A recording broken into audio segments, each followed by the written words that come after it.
যে ঘটনাটা দেখলে পরে মানুষ হিসাবে বিবেক এমন ভাবে দংশন করে যে তার কোনো সীমা নাই। মানে মনে হয় চোখ তুমি অন্ধ হয়ে দাও, বিবেক তুমি বন্ধ হয়ে দাও। এই ধরনের ঘটনা কি একটা দেশে ঘটতে পারে? একটা দেশের মানুষ করতে পারে? কে করছে আমি জানি না, কিন্তু এত দ্রুত যে কথাগুলো বলা হয়েছে এইটা আমি কেন জানি, আমি আইনজীবী হিসাবে বললাম, এটা আমি বিশ্বাস করলাম না। আমার বিশ্বাসের মধ্যে কেন জানি বিষয়টা আসতে চায় না। আমি স্বরাষ্ট্র মন্ত্রণালয়কে অনুরোধ করব, বাংলাদেশ এবং বাংলাদেশের স্বরাষ্ট্র মন্ত্রণালয়ের যে একটা ইমেজ আছে, সেই ইমেজটাকে বাঁচানোর জন্য দ্রুত এটা সঠিক তদন্ত করা হোক। এবং আমার ধারণা সঠিক তদন্ত করলে ভিন্ন কিছু বের হয়ে আসতে পারে। তবে যেভাবে ঘটনাটা দেখানো হয়েছে আমার কাছে এটা বিশ্বাসযোগ্য মনে হয় নাই, কোনো কারণেই বিশ্বাসযোগ্য মনে হয় না, এটা আমার মনে হয়। আর এই ধরনের ঘটনা আল্লাহ যদি থাকে, হিন্দুদের ভগবান যদি থাকে, ধর্ম যদি থাকে, মনুষ্যত্ব যদি থাকে, এই ধরনের ঘটনা বাংলাদেশে আর ঘটা উচিত নয়। খালি মৃত্যু মৃত্যু মৃত্যু, ধর্ষণ ধর্ষণ ধর্ষণ, শিশু ধর্ষণ, বলাৎকার, মসজিদের ভিতরে ধর্ষণ, মাদ্রাসার ভিতরে বলাৎকার, এইগুলো আল্লাহ তুমি বন্ধ করো। এটা আল্লাহর কাছে আমি ভানা চাইতেছি যে আল্লাহ আমাদেরকে এর থেকে মুক্ত করো, এই জাতিকে মুক্ত করো। আমি আর এইসব বলতে পারি না, অনেকেই মনে কষ্ট পাইতে পারেন, কিন্তু আমি আমার বিবেকের তাড়নায় বলতেছি, যদি না বলি তাহলে আল্লাহর কাছে আমি দায়ী থাকবো। এইসব বন্ধ হওয়া উচিত। যেসব মানুষকে দেখলে মনে হয় ফেরেশতার সঙ্গে দেখা হয়েছে, তার যখন ডায়েরিটা আমি খুলি, তার যখন পত্রিকায় ব্যবহারটা দেখি, তার হোটেলে যখন তার অভ্যাসটা দেখি, তখন আমার মনে হয় এইটা দেশ হওয়া উচিত না, এইটা দেশ হওয়া উচিত না, এটা বন্ধ হওয়া উচিত, বন্ধ হওয়া উচিত। এবং এটা বন্ধ না হইলে এই দেশে মনুষ্যত্ব থাকবে না, সমাজ থাকবে না। কাজে খুব কঠিন ভাবে রংপুরের ব্যাপারটা, যে গণপতি চক্রবর্তী বাবু পরিবারের ব্যাপারটা দেখা উচিত। আমি সেই পরিবারের প্রতি সমবেদনা কাকে জানাবো? সবাইকে তো মেরে ফেলছে। তবে যারা এই ঘটনাকে যারা, আমি সবার সঙ্গে একমত হয়ে বলতেছি, ঘটনাটা খুব খতিয়ে দেখা উচিত, অনেক গভীর থেকে ঘটনাটা কি ঘটেছে, এটা আমি মনে করি। আমি সবশেষ একটা প্রসঙ্গ দিয়ে শেষ করব। রাজনীতিতে একটা ইস্যু আছে এখন, সেটা হলো শেখ হাসিনা তার প্রত্যাবর্তনের যে ঘোষণা দিয়েছে বা ফিরে আসার যে ঘোষণা দিয়েছে, দেশে আসতে চান তিনি ডিসেম্বরে। আমরা নানান রকম তথ্য পাই, ইন্ডিয়াতে সাংবাদিকরা যাদের সঙ্গে আমাদের যোগাযোগ হয়, কথা হয়, তারা জানাচ্ছেন যে তিনি আসার সময় বিশাল এক সমারোহ তৈরি হবে, 20টা ফ্লাইট তারা রিজার্ভ করছে, বুকিং দিচ্ছে, 200 ইন্টারন্যাশনাল মিডিয়া আসবে। আমার কথা হলো যে ডিসেম্বরে ওই সময়টায় বাংলাদেশ সরকারের তখন 1 বছর পূর্ণ হবে না, নতুন সরকারের। সরকারের জন্য আওয়ামী লীগ তো এমন কোনো পরিস্থিতি এখনো তৈরি হয়নি যে একটা গণ আন্দোলন শুরু হয়ে গেছে, একটা গণবিক্ষোভ চলছে, এমন কোনো সিচুয়েশন তৈরি হয়নি। হ্যাঁ, তো সেই ক্ষেত্রে এই ফিরে আসার ঘোষণাটা আপনি কিভাবে দেখছেন, কি মনে করেন, এবং এতে করে দেশের ইন্টারনাল পরিস্থিতি কি হতে পারে বলে আপনি মনে করেন? এটা আমি বহুবার বহু বক্তব্যে বলছি, এখনো বলি, শেখ হাসিনার বাংলাদেশে ফিরে আসাটা জাতীয় এবং আন্তর্জাতিক রাজনীতির উপরে নির্ভর করে এবং তাদের সিদ্ধান্তের উপরে নির্ভর করে। এটা বাংলাদেশের সাবজেক্টিভ কন্ডিশন এবং সারা পৃথিবীর অবজেক্টিভ কন্ডিশনের উপরে নির্ভর করে। এবং আমার ধারণা যে যদি শেখ হাসিনাকে ফিরে আসতে হয়, দুইটার সমন্বয় হইতে হবে। সেই দুইটার সমন্বয় যেদিন হবে সেদিন তিনি ফিরে আসবেন। আজকের মতো অবস্থায় যদি থাকে, যে অবস্থায় তারা ফিরে আসার ঘোষণা দেন, এই অবস্থার যদি পরিবর্তন না হয় বা কোনো কারণে যদি আওয়ামী লীগের উপর থেকে যদি নিষেধাজ্ঞা প্রত্যাহার না হয়, তাহলে এই অবস্থাতে তাদের আশাটা বাস্তবতা আছে বলে আমি মনে করি না। কিন্তু এটাও আমি মনে করি যে অবজেক্টিভ কন্ডিশনটা যদি এরকম হয় যে শেখ হাসিনা আসার মতো পরিবেশ তারা সৃষ্টি করতে পারে, আসতেও পারে, এটা আমি বলতে পারবো না না কোনদিন আসতে পারবে। তবে এইটাও ঠিক, কোন রাজনৈতিক দলকে সারা জীবনের জন্য বন্ধ করে রাখা যাবে না, এটা ঠিক, আমি বলে দিলাম। আমি বহুত দেখছি এগুলো। কোন রাজনৈতিক দলকে সারা জীবনের জন্য নিষেধাজ্ঞা দিয়ে বন্ধ করে রাখা যাবে না, কোনো না কোনো ভাবে তারা ফিরবে, এটা আমি জানি। দিস টাইম উইল কাম, এবং না আসলে বোঝা যাবে না ইতিহাসের গতি ভিন্ন দিকে যাচ্ছে। সারা জীবন কোন দল নিষিদ্ধ থাকবে না, এবং যেদিন শেখ হাসিনা আসবেন যে দিয়ে ঘোষণা দিচ্ছেন যে ডিসেম্বর মাসে, আমি টাইম দিয়ে বলতে পারবো না, আমি কিছুতেই টাইম মানবো না, কিন্তু পরিবেশ সৃষ্টি করতে হবে সাবজেক্টিভলি শেখ হাসিনা এবং তার দলের যদি পারে, আর আন্তর্জাতিক শক্তি অবজেক্টিভ কন্ডিশন যদি সৃষ্টি করতে পারে। আমি এর বেশি কিছু বলবো না। তবে একদম আসতে পারবে না, জীবনে কোনোদিন আসতে পারবে না আওয়ামী লীগ বা নেতারা বা শেখ হাসিনা, এইটাও আমি বলি না। আবার এইটাও বলি না যে না কালকেই উনি আইসা পড়বে, এটাও আমি বিশ্বাস করি না। ডিসেম্বর এগুলো অনেক দূরবর্তী ব্যাপার। আমি তো বললাম এখন বিএনপি সরকার পতন হয়ে যাবে, একজন আব্দুল ফাত্তাহ আল সিসি আসতেছে। আব্দুল ফাত্তাহ আল সিসি আসার পরে কি আপনি পরিস্থিতি পরিবেশ সব চেঞ্জ হয়ে যাবে।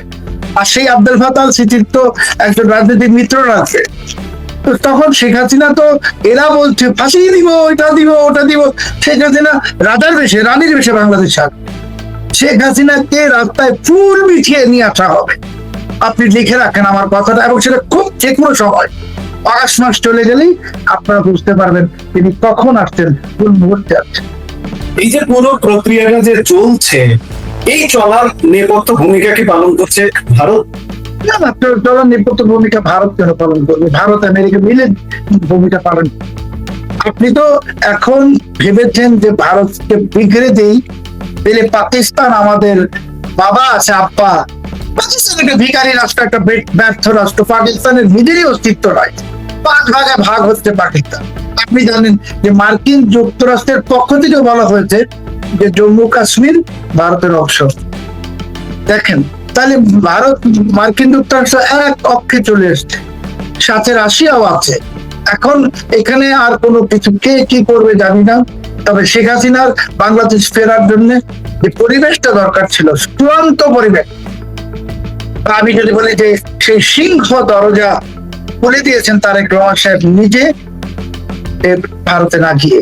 এটা যদি উনি যেতেন তাহলে হয়তো বিষয়টা অন্যরকম হতে পারতো।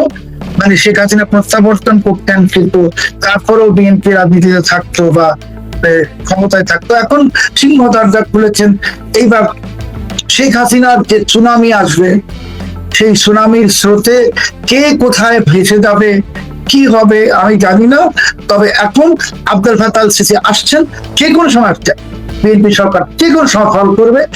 পাশাপাশি শেখ হাসিনাকে আবার বলছি, রাস্তায় ফুল বিছিয়ে, রাস্তা দেখা যাবে না, শুধু ফুল, শেখ হাসিনাকে রাস্তায় ফুল বিছিয়ে স্বাগত জানাবে বাংলাদেশের মানুষ।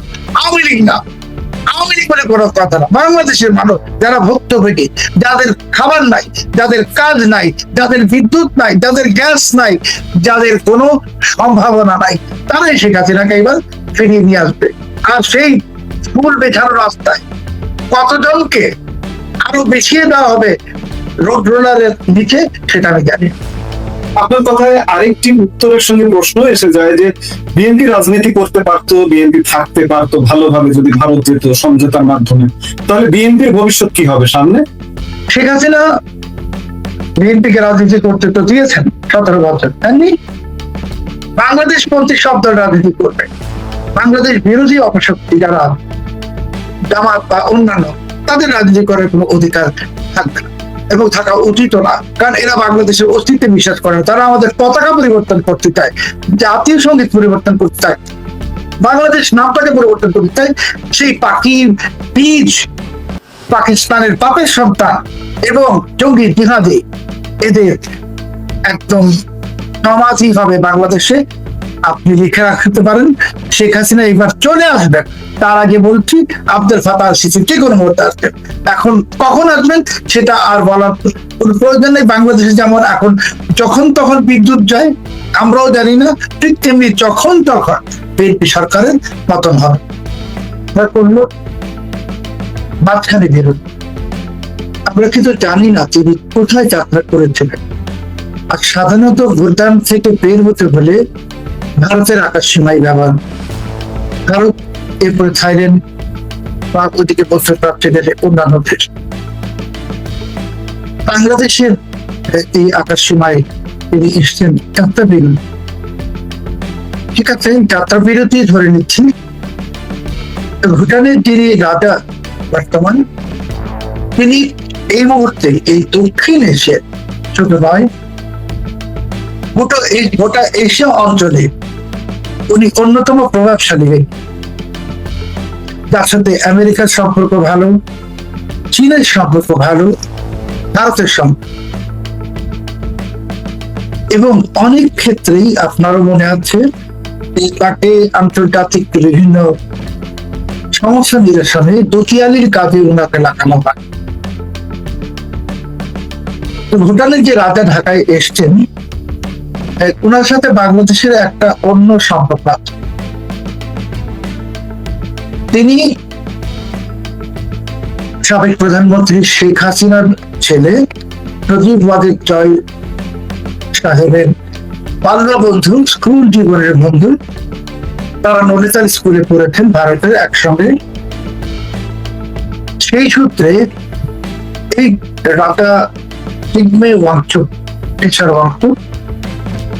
তিনি কিন্তু শেখ হাসিনাকে মা সম্বোধনে ডাকেন,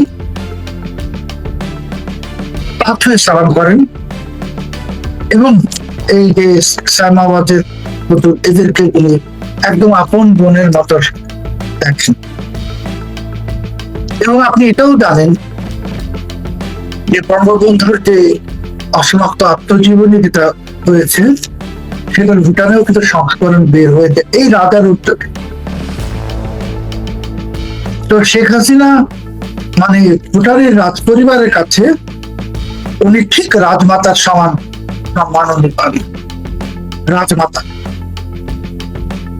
তো এই ভুটানের রাজা, যার কাছে শেখ হাসিনা মায়ের মতো, যার কাছে সাইমাবাদের তরুণ বোনের মতো, বা সতীপতি হয়তো একেবারেই বাল্যকালের বন্ধু, শিশুকালের বন্ধু আছে।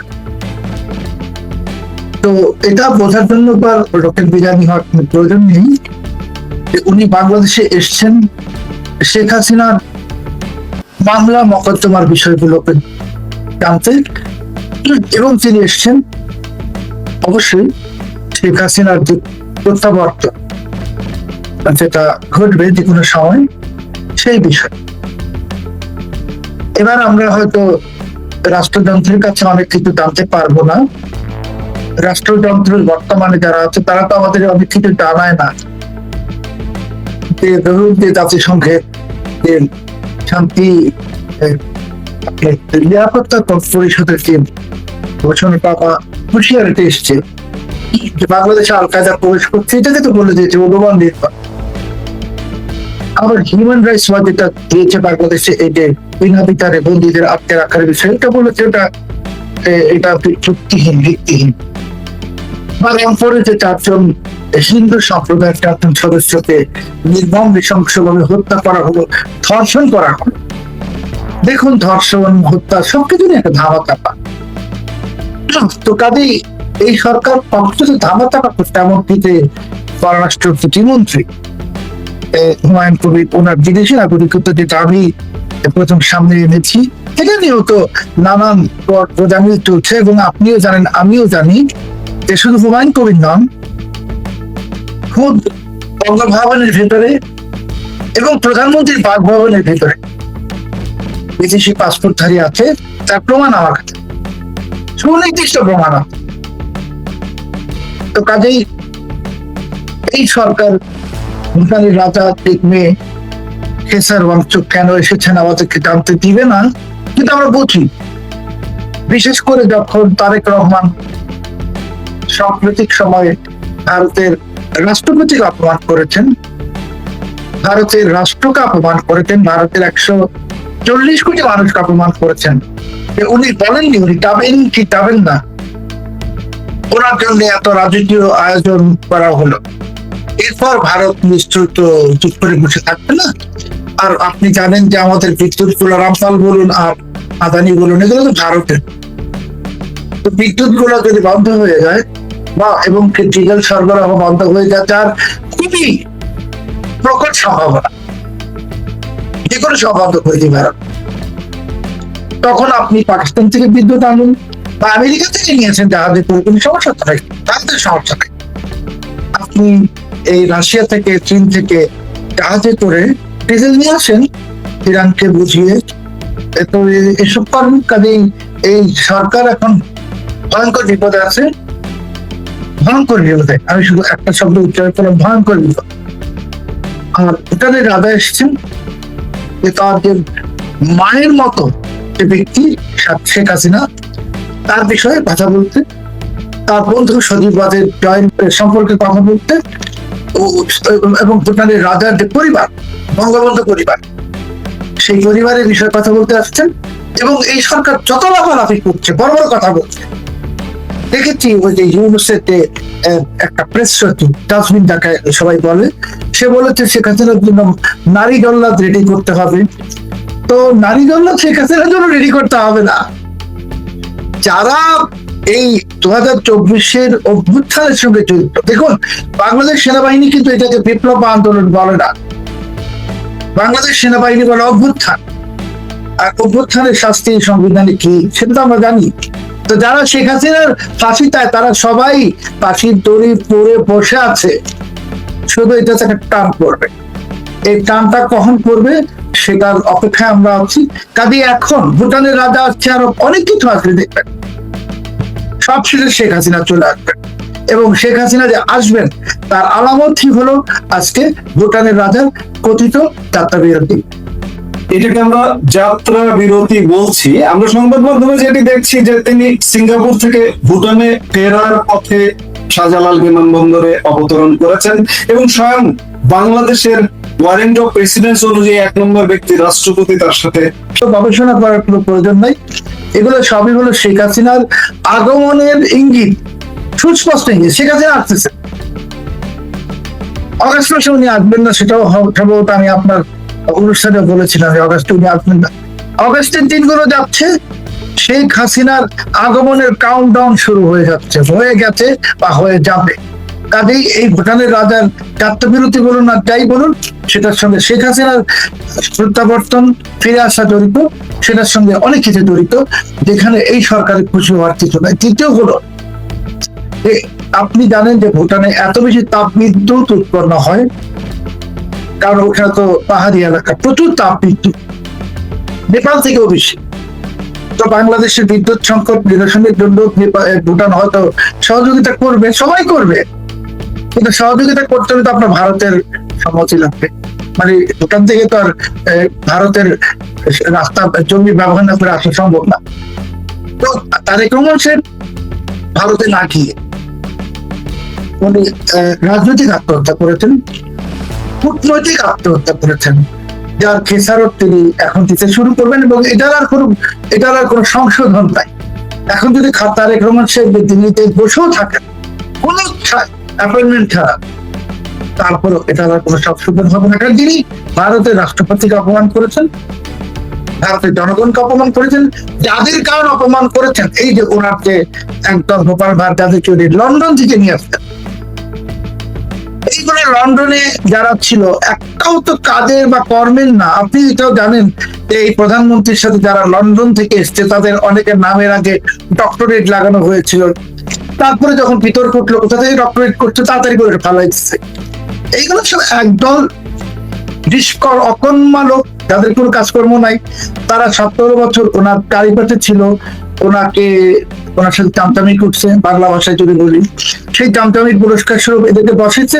কিন্তু চামচা দিয়ে, মানে ছাগল দিয়ে তো আর হাল চাষ হয় না। তো এখন তারেক রহমানের বাংলাদেশ ওইভাবে চলছে যে এখানে উনি রাজনৈতিক কূটনৈতিক আত্মহত্যা করেছেন, শেখ হাসিনা চলে আসবেন, এবং শেখ হাসিনা আসার পর আমি এখন শুধু একটাই ভাবছি যে তারেক রহমান সাহেবের কি হবে। আচ্ছা, আমরা ভুটানের রাজা বিষয়ে জানলাম। আরেকটি জিনিস লক্ষণীয় যে আমরা গত জাতিসংঘ সাধারণ পরিষদের অধিবেশনের পর থেকে ডক্টর ইউনূসের আমেরিকা মুভমেন্ট, আমেরিকার এত বন্ধু, এত ঘনিষ্ঠ জন, আমরা আমেরিকা যাওয়া দেখলাম না। এবং সাম্প্রতিক সময় আপনি জানেন যে একটা গুঞ্জন চলছে যে ডক্টর ইউনূসের রাষ্ট্রপতি হওয়া হলো না, জাতিসংঘের মহাসচিব হওয়া হলো না, এখন প্রধানমন্ত্রী তারেক রহমানের একজন বিশেষ দূত মন্ত্রীর মর্যাদার হয়ে তিনি জাতিসংঘ পর্যন্ত যেতে পারেন। এটি নিয়ে আপনি কি ব্যাখ্যা দেবেন? আমি কিন্তু বলেছি তারেক রহমান সাহেব কূটনৈতিক এবং রাজনৈতিক আত্মহত্যা করেছেন ভারতে না গিয়ে। তো তারেক রহমান সাহেব আসলে আমি জানি না ওনাকে কারা কি বুদ্ধি দেয়, 7 মাসের বেশি সময় ইউনূস ক্ষমতায় নেই। তো ইউনূস কি 7 মাসে আমেরিকা গেছে একবারও শুনেছেন? ইউনূস তো যেতে পারছে না। ইউনূসের বিরুদ্ধে আমেরিকাতে তদন্ত চলছে। আর ইউনূস তো নিজেই যখন সরকার প্রধান ছিল 2 বার আমেরিকা গেছে, 24 এবং 25। সে কি ডোনাল্ড ট্রাম্পের সঙ্গে দেখা করতে পেরেছে? পারে তো নাই। এবং তারেক রহমান সাহেব ডোনাল্ড ট্রাম্পের সঙ্গে দেখা করতে পারবেন না, ওনার খলিলুর এটা পারবে না। হ্যাঁ, তারেক রহমান সাহেবের একজন যোগ্য লোক এখন আছেন নিউ ইয়র্কে, আইরিন খান, যিনি জাতিসংঘে বাংলাদেশের স্থায়ী প্রতিনিধি। তো ওই আইরিন খানই যথেষ্ট যদি কিছু হয়। ইউনূসকে উনি নিয়ে যাবেন, এটাতে গুজবটা ছড়ানো হচ্ছে, আমিও সেই গুজবটা শুনেছি, কিন্তু আমার মনে হয় না। কারণ ইংরেজিতে একটা প্রবাদ আছে, no one kicks the dead horse. Tarique Rahman সাহেব জানেন যে ইউনূস একটি মৃত ঘোড়া, এই মৃত ঘোড়া কিনে ট্রেনে কোনো লাভ নেই। এখন ইউনূসকে যত তাড়াতাড়ি মাথা থেকে নামানো যায় সেই চিন্তায় তারেক রহমান আছেন। আপনি জানেন তাকে প্রেসিডেন্ট বানানো হয়নি। আপনি বলবেন দেখলাম তো ইউনূসকে নিয়ে গেল শপথ গ্রহণ অনুষ্ঠানে, একদম সবার সামনে বসালো, অথচ সাবেক রাষ্ট্রপতি মোহাম্মদ শাহাবুদ্দিন সাহেবকে সেই অনুষ্ঠানে দেওয়া হলো না। এই কথা তারেক রহমান সাহেব একটু ভদ্রতা দেখাচ্ছেন। উনি তো কৃতজ্ঞ ইউনূসের প্রতি, তাই না? ইউনূসের কারণেই তো উনি ক্ষমতায় বসেছেন। কিন্তু শেষ তো ইউনূসকে যেহেতু পশ্চিমারা মার্কিনীরা টয়লেট পেপারের মতো ছুড়ে ফেলেছে, তারেক রহমান এখন আর তাকে কিছু বাড়াবেন না, এইগুলা উনি জেনে গেছে। তবে আমি নিশ্চিত ভাবে আপনাকে বলছি যে শেখ হাসিনা আসার অনেক আগেই দেখবেন যে এই ইউনূসের কপালে অনেক খারাপ কিছু আছে। কারণ তারেক রহমান যখন বুঝে যাবেন যে উনার সর্বনাশ হয়ে গেছে, এবং খুব তাড়াতাড়ি 1 সপ্তাহ থেকে 10 দিনের মধ্যে, তখন দেখবেন অনেক লন্ডন থেকে আনা লোকগুলাকে উনি প্যাকেট করে আবার লন্ডনে পাঠিয়ে দিবেন। কারণ উনি যখন বুঝে যাবেন যে এখন উনার লন্ডনে যাওয়ার রিটার্ন টিকিট কাটার সময় চলে আসবে তারেক রহমান সাহেবের, তখন উনি এদেরকে লাথি মেরে মেরে বের করে দেবেন সবাইকে। এবং তারপরে দেখবেন যে ইউনূসের কিছু লোকদের ভিড়ে গেছে বিএনপিতে, যেমন আপনি বঙ্গভবনে দেখতেছেন যে ওই ইউনূসের প্রেস সেক্রেটারি কিছু বিতর্কিত লোকের সঙ্গে পাকিস্তানপন্থী লোক যারা বঙ্গভবনে এখন প্রবেশ করেছে, তাদের সাথে সেলফি তুলছে, এটা তুলছে, সেটা তুলতে তো কাজেই আপনি দেখবেন যে এই লোকগুলা সবগুলা লোক এই ইউনূসের সেই ডাস্টবিন থেকে শুরু করে সবার বঙ্গভবনের ভিতরে যে পাকিস্তানি লোকগুলো ঢুকছে, এদের সবার খুব শিগগিরই খুব বাজে পরিণতি আসতেছে।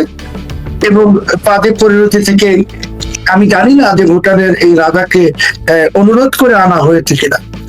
যদি অনুরোধ করে আনা হয়েও থাকে আমি অবাক হব না, কারণ একটা কারণ আমি বললাম যে অনুরোধ করে আনা হয়েছে কিনা, যে বলা হচ্ছে যাত্রা বিরতি। তো যাত্রা বিরতি উনি সিঙ্গাপুর থেকে যদি যান তাহলে তো এটা একদম তাৎক্ষণিক একটা সিদ্ধান্ত হয়। যাত্রা বিরতি মানে 5-10 ঘন্টার মধ্যে সিদ্ধান্ত হয়। তো খলিলুর রহমান সাহেবকে তো সেখানে দেখলাম, তো উনি তো নিউ ইয়র্ক থেকে ঢাকায় আসতে 16 ঘন্টা লাগে।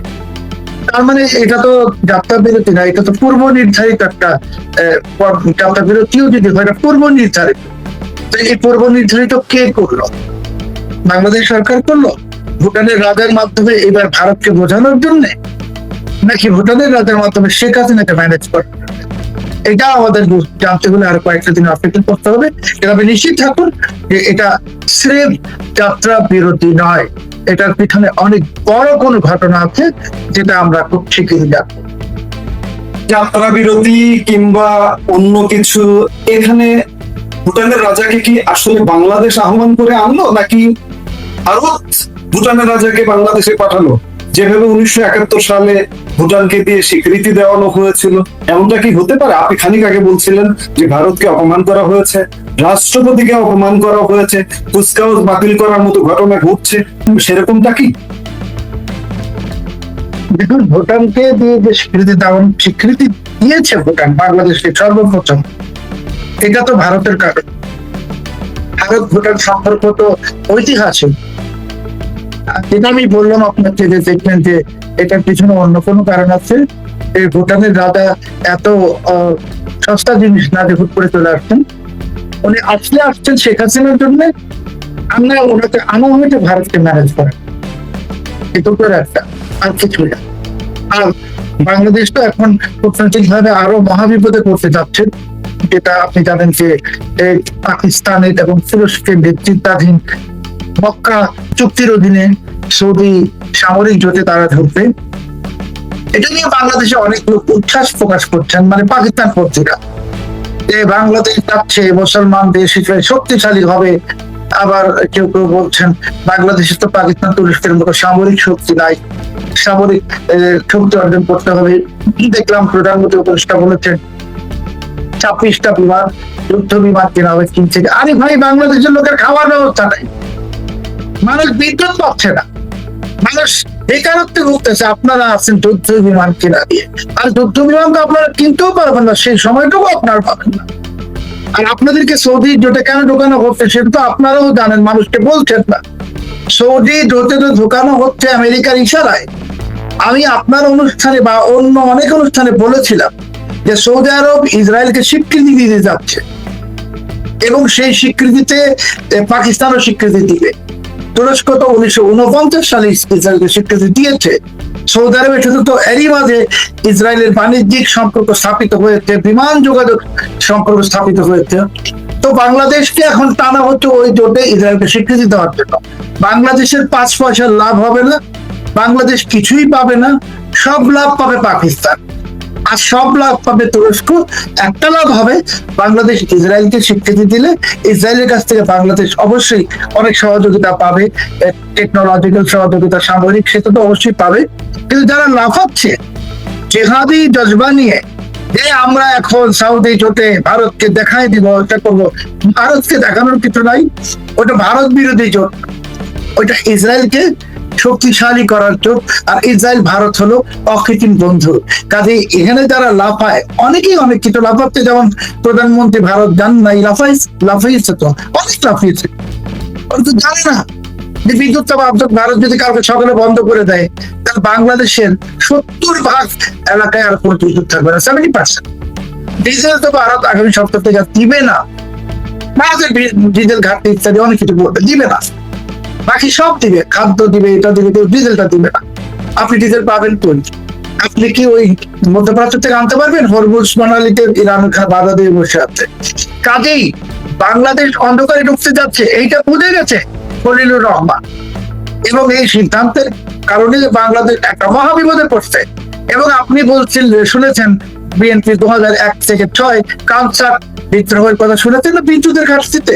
এইবার তো সারা বাংলাদেশে কানসার হবে, 64 জেলায় 460 উপজেলায় কানসার্ট হবে। এই সরকার তো পড়ে যাবে, এই সরকার বেশিদিন টিকবে না।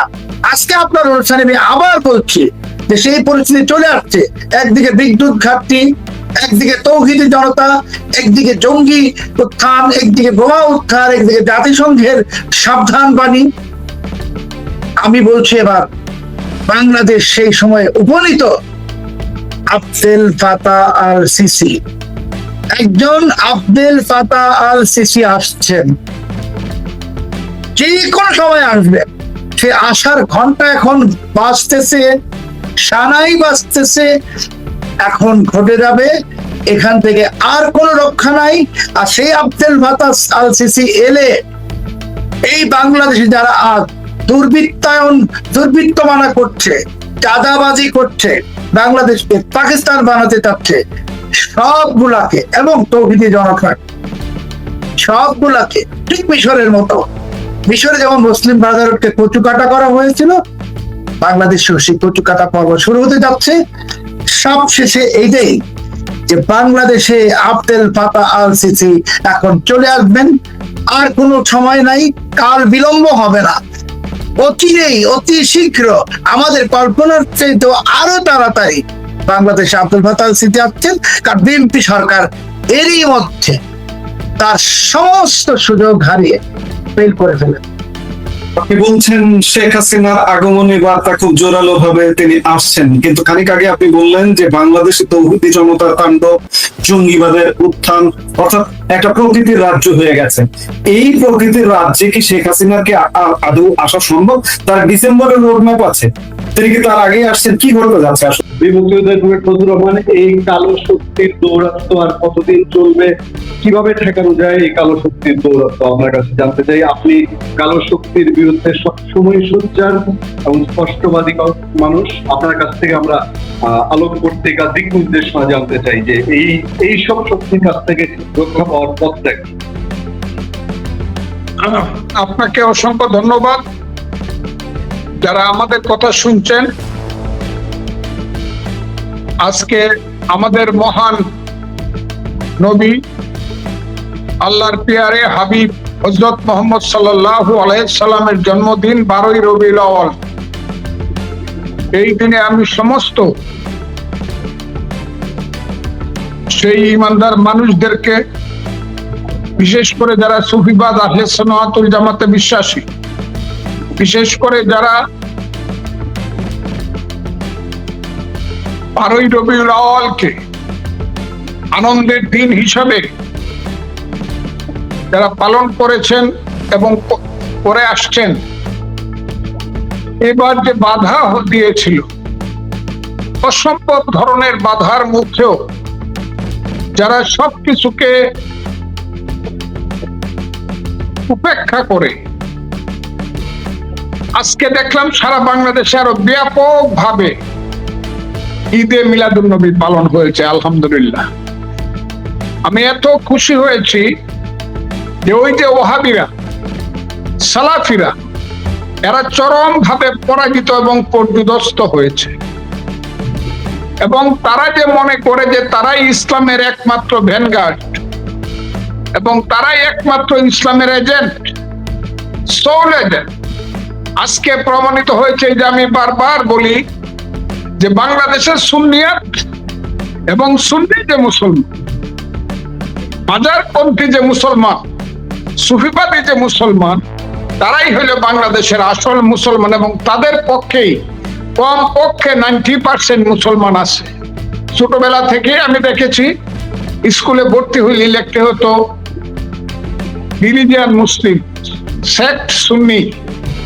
সেই যে অবস্থা, সেই অবস্থার উপরে বিভিন্ন ধরনের রাষ্ট্রীয় অপকর্ম এবং রাষ্ট্রীয় মদদে, বিশেষ করে সেই, আমি কি বলবো, উনাকে গালি দিলেও আমার নিজেরও খারাপ লাগে। সেই ইউনূস সাহেবের আমল থেকে যে খারাপ কাজগুলো হয়ে আসছিল মবের মাধ্যমে, এবং যেভাবে ইসলামের নামে ইসলাম বিরোধীরা ইসলাম ব্যবসায় নেমেছিল, এবং তৌহিদি জনতার নামে যে অপরাধগুলো এখন পর্যন্ত তারা করে যাচ্ছে, এর বিচার একদিন হবেই। তবে আজকে আমি দেখলাম সারা দেশের ইমানদার মুসলমানরা সেই ঈদে মিলাদুন নবী জীবনে রিস্ক নিয়ে পালন করেছে এবং সয়লাভ হয়ে গেছে রাস্তাঘাট। কাজে আমি আল্লাহর কাছে শুকরিয়া আদায় করছি, এবং যারা পালন করছেন, আমি নিজেও পালন করেছি। আজকে সারা দিন আমি অন্য মুডেই ছিলাম, সেই মুডেই ছিলাম। আমি সবাইকে অভিনন্দন জানাচ্ছি।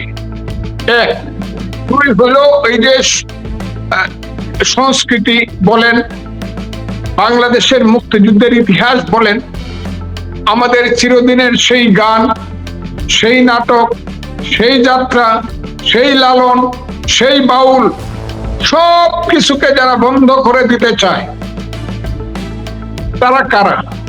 আমি এক জায়গাতে বলেছি যে সুর যদি এত খারাপ হতো তাহলে আমাদের মুসলমানদের শ্রেষ্ঠ ধর্মগ্রন্থ পবিত্র কোরআন শরীফ সুর ধরে পড়া হয় কেন? মৌলানা সাহেবরা, মৌলবী সাহেবরা সবাই ওয়াজ মাহফিলে গিয়ে সুর ধরে, এখন তো দেখি সবাই গান গায়ে গায়ে ওয়াজ করে, শুধু বাজনাটা লাগান না। কিন্তু এই বাজনাটা লাগানো যে অনেক সুন্দর সেইটা বুঝেছিলেন সেই যিনি প্রথম ভারতবর্ষে ইসলামের জন্য যুদ্ধ করে পৃথিবীরাজকে পরাজিত করে ইসলামের রাষ্ট্র প্রতিষ্ঠা করেছিলেন। তিনি হলেন গরিবে নেওয়াজ খাজা বাবা মাইনুদ্দিন চিশতি রহমতুল্লাহ আলাইহি। তিনি সেই সুরের সঙ্গে যন্ত্রের যে সমাবেশ করেছিলেন, সেটা আল্লাহর সঙ্গে মানুষের যে যোগাযোগ, তার বান্দার যে যোগাযোগ, সেই যোগাযোগটাকে অনেক বেশি ত্বরান্বিত করে বলে তিনি বলতেন, মানুষও তাই মনে করে। এবং দিস টাইম উইল কাম, যখন এই মৌলানা সাহেবরা একদিন বলতো মাইকে আজান দিলা হারাম, ছবি তোলা হারাম, রেডিও শোনা হারাম, টেলিভিশন সেন্টারে যাওয়া বেদাত, কত কিছু বলতো। এদের কথা কে শুনবো? এরা তো মধ্যযুগীয় বর্বরের মতো অন্ধকার যুগের কথা বলে। এরা একদিন বলবে পরিষ্কার ভাবে সুরও সুন্দর, যন্ত্রও সুন্দর, বাজনাও সুন্দর, দুইটার মিলনে মহামিলনে যে সুরের সৃষ্টি হয়, সেই সুরটা আমার ধারণা আমার সৃষ্টিকর্তাকে আরো বেশি আমার সৃষ্টিকর্তার কাছে আমাকে পৌঁছে দিতে সাহায্য করে। যারা আমি বলেছি একটা বক্তৃতায়, সুর মানুষের জীবনের শ্রেষ্ঠ মানে শান্তির একটা উপাদান। সেই সুর যে পছন্দ করে না সে অসুর, কথাটা কিন্তু আমি বলছি। এটা মৌলানা সাহেবরা মনে করতে পারেন, তাদেরকে উপলক্ষ করে বলছি। অনেকে মনে করতে পারেন যারা গানের না, আমি তাদেরকে উপলক্ষ বলছি না, এটা বলছি তাদেরকে উপলক্ষ করে। যাদের ভিতরে যারা কান থাকতে শোনে না, চোখ থাকতে দেখে না, মন থাকতে যারা বুঝে না, আমি তাদের কথা বলছি, যারা সুরকে বন্ধ করতে চায়। কিন্তু বাংলা এবং বাঙালি আমরা মুক্তিযুদ্ধ করে যে দেশ স্বাধীন করছি, সেই দেশে আমি গণতন্ত্র, আমি আমার মানবাধিকার, আমি আমার সমস্ত আধুনিক জীবন যাত্রা, আমার সঙ্গীত, আমার অধিকার আমি পালন করব, আমার অধিকার আমি প্রয়োগ করব। এবং এই সমাজ আমাকে এই অধিকার দিয়েছে। শুধু সমাজ নয়, বাংলাদেশের রাজনীতির যে মূল বই যাকে বলা হয় ৭২-এর সংবিধান, সেই সংবিধান যে আমাকে অধিকার দিয়েছে, আমি সংস্কৃতি, সাহিত্য, শিল্প, শিক্ষা, আমার সঙ্গীত, আমি সবকিছু আমার ইচ্ছা মতো মানুষকে ক্ষতিগ্রস্ত না করে, রাষ্ট্রকে ক্ষতিগ্রস্ত না করে পালন করতে পারবো। সেটা এই দেশে হবে, কেউ এইসব বাধা দিতে পারবে না। আমি বলেছি, আমি এটা চ্যালেঞ্জ করলাম। যেমন আজকে আহলে সুন্নাতুল জামাত বা আজকে ঈদে মিলাদুন্নবীকে বাধা দিয়ে পারে নাই, এই সব বর্বর মধ্যযুগীয় বর্বররা সঙ্গীতকে বাধা দিয়ে, সুরকে বাধা দিয়ে কোনোদিন তারা ঠেকাতে পারবে না। আমি যে চ্যালেঞ্জ করে গেলাম। স্যার, এই পর্যায়ে আমি আরেকটা বিষয়ে আপনার দৃষ্টি আকর্ষণ করব। বাংলাদেশের ভারতের সাথে সম্পর্কটা, এইটা নষ্ট করার জন্য আমরা মনে করি যে কোনো একটা শক্তি প্রধানমন্ত্রী তারেক রহমানকে মানে মিসগাইড করছে কিনা। মানে জনাব তারেক রহমান তিনি প্রধানমন্ত্রী হওয়ার পরে চায়নার সাথে সম্পর্ক রাখছেন, আমেরিকার সঙ্গে রাখছেন, ভারতের সঙ্গেও তিনি ভারতের প্রতি আক্রমণাত্মক কোনো কথা বলেন না ডক্টর ইউনূসের মতো, বা মন্ত্রীরাও কোনো কথা বলছে না। কিন্তু ওনার ভারত সফরটা নিয়ে এবং পররাষ্ট্র মন্ত্রণালয়ের যে ভূমিকা, পররাষ্ট্র মন্ত্রণালয়ে খলিলুর রহমানের মতো লোক এখনো রয়েছেন যে খলিলুর রহমানের প্রকাশ্য সমালোচনা করেছেন। 1 বছর আগে রিজভী আহমেদ সহ, সালাউদ্দিন আহমেদ সহ ওনারা সমালোচনা করেছেন। তিনি সামলাচ্ছেন পররাষ্ট্র মন্ত্রণালয়, এখন আবার হুমায়ুন কবিরকে দায়িত্ব দেওয়া হয়েছে। কিন্তু কোথায় যেন একটা টানা পড়েন, মনে হচ্ছে প্রধানমন্ত্রীকে কেউ 1 পা আগালে 2 পা পিছিয়ে দিচ্ছে কিনা। ভারতের সাথে আমাদের সম্পর্কটা কি কেউ আড়াল থেকে নষ্ট করার জন্য উদ্গ্রীব হয়ে উঠেছে? আপনার কি মনে হয়? আমি আপনাকে বলি, আমি এখন পর্যন্ত বুঝলাম না খলিলুর রহমান বাংলাদেশের পররাষ্ট্রমন্ত্রী, আমি ওনাকে এখন পর্যন্ত চিনি না। উনি কে বা কি আমি অতটা জানিও না। এখন উনি আমার দল বা আমার নেতা জনাব, আমাদের নেতা জনাব তারেক রহমান ওনাকে তার মন্ত্রিসভার পররাষ্ট্রমন্ত্রী করেছে, আমার তো কিছু বলার নাই। কিন্তু একটা জিনিস আমার বলার আছে, উনি কিন্তু ইউনূস সাহেবেরও সেই সবচেয়ে গুরুত্বপূর্ণ যে প্রতিরক্ষা উপদেষ্টা ছিলেন ইত্যাদি ইত্যাদি। উনি কি আমার বুঝার সুযোগ হয় নাই, যেহেতু ওনার সঙ্গে আমার ওইভাবে পরিচয় হয় নাই। তবে অনেকেই মনে করে যে বিএনপিতে রাষ্ট্রপতি যেমন নিজের দলের অভিজ্ঞ লোককে বানানো হয়েছে, পররাষ্ট্রমন্ত্রীও যদি নিজের দলের, সেই বিএনপি এত দরিদ্র, রাজনৈতিক ভাবে এত দরিদ্র সংগঠন না যে বিএনপির নিজের একজন পররাষ্ট্রমন্ত্রী পাওয়া যাবে না, এটা খলিল সাহেবকে দিতে হবে। খলিল সাহেব কোত্থেকে আসছে না আসছে এটা আমি জানি না, অনেকে অনেক কিছু মনে করে, আমি সেটা বলতেও চাই। আর পরের যে প্রতিমন্ত্রী দুইজন, একজন প্রতিমন্ত্রী ছিলেন জনাব ওবায়দুর রহমান সাহেব, যিনি বাংলাদেশের মুক্তিযুদ্ধেরও নেতা ছিলেন, অনেক বড় নেতা ছিলেন, পরবর্তী সময়ে বিএনপি মহাসচিব ছিলেন, তার কন্যা তিনি একজন প্রতিমন্ত্রী। উনি আমার মেয়ের মতো, তাকে আমি দেখলেই মা ডাকি। আরেকজন বয়সে আরো ছোট, তাকেও আমি চিনি না, উনি নাকি লন্ডন থেকে আইছে, আমি তাকে চিনি না, খালি নামটা শুনছি উনি অমুক। এরা অনেক ভাগ্যবান মানুষ। তবে একটা কথা বলি, পররাষ্ট্রনীতি সম্পর্কে কথা বলতে হলে যে যত কথাই বলুক, সেই কথাটা এটা একটা ডিসিশনের মাধ্যমেই বলা উচিত। এবং আমাদের নেতা এত বেশি সম্মান দেন দলকে এবং দলের সিদ্ধান্তকে এবং আমাদের মুরব্বীদেরকে, আমার বিশ্বাস এই দেশে কোনো চুক্তি, কারো সঙ্গে জুটে যাওয়া, ওই কোনো যুদ্ধ জুটে যাওয়া, এগুলো আমরা দেখতাম সেন্টো সিয়াটু, এগুলো অনেক আগের ব্যাপার, 56-57 সনের ব্যাপার, এগুলো হয়েছে। এই পৃথিবীর সমস্ত বড় বড় শক্তিগুলো ছোট ছোট দেশগুলোকে তাদের পুতুল বানানোর জন্য অনেক সময় সাথে নেওয়ার চেষ্টা করে, সমর্থন বাড়ানোর জন্য, হাত তোলার জন্য। আমি মনে করি না, আমার ব্যক্তিগত অভিমত এটা, জানি না দল কি করবে, প্রধানমন্ত্রী কি সিদ্ধান্ত নেবে, তবে এই ধরনের কোন জোটে যাওয়া আমার মনে হয় না বাংলাদেশের জন্য উচিত হবে, এটা আমার মনে হয়। কারণ অমুকের বিরুদ্ধে অমুক জোট, অমুকের বিরুদ্ধে তমুকের জোট, এটা আমার কি দরকার কি? আমি তো হইলাম, আমার দেশের পররাষ্ট্রমন্ত্রী হলো ফ্রেন্ডশিপ টু অল, মেলাইস টু না, সবার সাথে বন্ধুত্ব, কারো সঙ্গে শত্রুতা নয়। এই জায়গাটাতেই বাংলাদেশ থাকবে আমি বলে মনে করি। কারণ জনাব তারেক রহমান সাহেব বাংলাদেশের প্রধানমন্ত্রী, সেইটুক চিন্তা উনি নিশ্চয়ই করবেন এবং এই অভিজ্ঞতা বা এই জ্ঞানও তার আছে। বাংলাদেশ সরকার পট করে একটা জায়গাতে চলে যাবেন যেমন তা না। আর সম্পর্কের ব্যাপারে পৃথিবী বদল হতে পারে, যতদিন পর্যন্ত পৃথিবী কিয়ামত না হয়েছে। বন্ধু বদল হইতে পারে, স্ত্রী বদল হইতে পারে, অনেক কিছু বদল হইতে পারে, কিন্তু প্রতিবেশী বদল হয় না। আর ভৌগোলিক যে প্রতিবেশী যারা আছে, ইন্ডিয়া, তারা তো আমাদের সঙ্গে হবে না। কিয়ামত না হলে পরে আমাদের পাশ থেকে সরে যাওয়ার কথা নয়, তারা 3 দিকে আসে। আমি মনে করি দোষ ত্রুটি সবকিছু সহ ভারতের সঙ্গে আমাদের বন্ধুত্বপূর্ণ সম্পর্ক থাকাই উচিত। কিভাবে থাকবে এটা আমাদের সরকার নিশ্চয়ই সিদ্ধান্ত করবে, নিশ্চয়ই ওনারা ঠিক করবেন। কিন্তু এইটা হতেই হবে, যদি বাংলাদেশকে শান্তিতে থাকতে হয়, বাংলাদেশে উন্নয়ন করতে হয়, ভারতের সঙ্গে সম্পর্ক থাকাটা প্রয়োজন। এবং সেই সম্পর্কটা হলো সুসম্পর্ক। কারণ সমস্যাটাও আমাদের ভারতের সঙ্গে, আমাদের সমস্যা তো চীনের সঙ্গে হবে না, কারণ চীনের সঙ্গে আমার বর্ডার নাই। আমার সমস্যা এমনকি নেপালের সাথেও হবে না, শ্রীলঙ্কার সাথেও হবে না, আমেরিকার সাথে তো নয়, তারা অনেক দূরে। আমার সাথে যেহেতু ভারতের বর্ডার আছে, কাজে পানি যখন এই সমস্যা আসবে তার সঙ্গে আমার দ্বন্দ্ব হবে।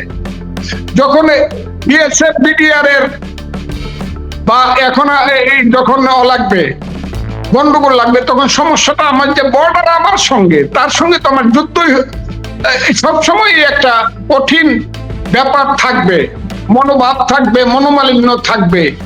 আমেরিকার যেমন মেক্সিকোর সঙ্গে থাকে, কানাডার সঙ্গে থাকে, পাকিস্তান এখন আরেকটা দেশ আফগানিস্তান, দুইটাই মুসলমানের দেশ, কিন্তু প্রত্যেক দিন বর্ডারে গোলাগুলি হয়।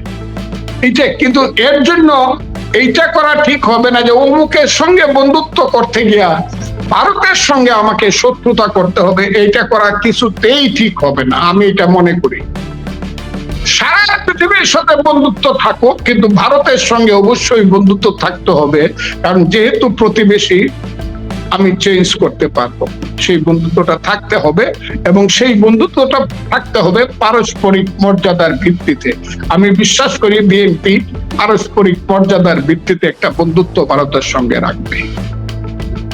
কথাটা খুব ফজলুর রহমান, একটা বিষয় তুলে ধরি আপনার সামনে। রংপুরে একটা খুব চাঞ্চল্যকর ঘটনা ঘটেছে। পুরো একটা পরিবারকে, সনাতন ধর্মাবলম্বী একটা পরিবারকে নিঃশেষ করে দেওয়া হয়েছে। আমি আজকে দেখলাম সনাতন ধর্মাবলম্বী নেতা যারা আছেন ঢাকায়, তারাও প্রশ্ন তুলছেন যে এরকম একটা পুরো ঘটনাটার মধ্যে একটা পরিকল্পনার আন্দাজ পাওয়া যায়।